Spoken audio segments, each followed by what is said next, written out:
Australia is a big, diverse country that's constantly growing and changing, but how happy are we with our nation and its future direction? That's at the heart of the ABC's Australia Talks national survey, where we've spoken with 50,000 people across the country to find out who we are, what we care about and where we're headed.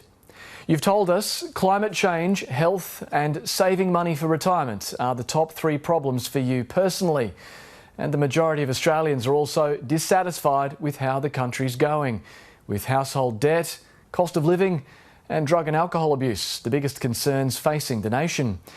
Over the next 6 weeks, we'll investigate the issues that are important to us as a nation, starting tonight with the drug ice. Australia is one of the biggest users of the cheap and readily available stimulant, but former addicts and researchers believe depenalising the drug's use could save money and curb the epidemic's spread. Alison Horn has the story.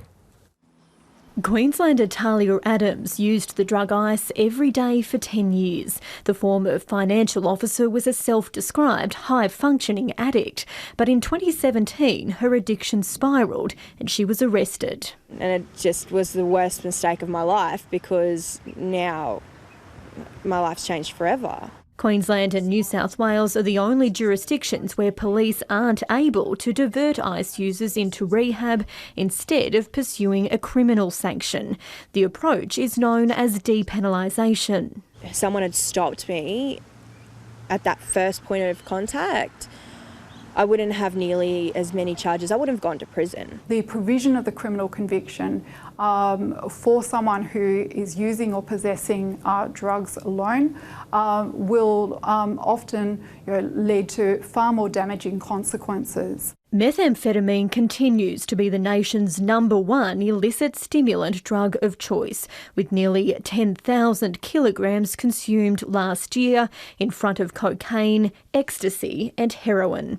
In fact, Australia is second only to the United States for its rate of methamphetamine consumption. Ice has become very prevalent, I guess, because of the reasonably low cost, the accessibility of it. Senior police are backing drug researchers in urging a national approach to tackling the ice epidemic. Studies show depenalisation can reduce reoffending rates and stem drug taking through education.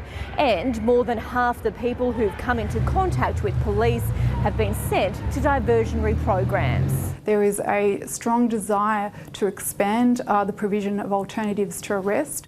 New South Wales and Queensland are looking at the issue, and Talia Adams is 3 months out of jail and wants to be a productive member of society. The whole of my using was horrible, you know. Sorry. But her criminal record means she's struggling to get a car, a loan or even a job. Alison Horn, ABC News. And to understand how your attitudes and experiences compare to other Australians, visit abc.net.au/Australia Talks.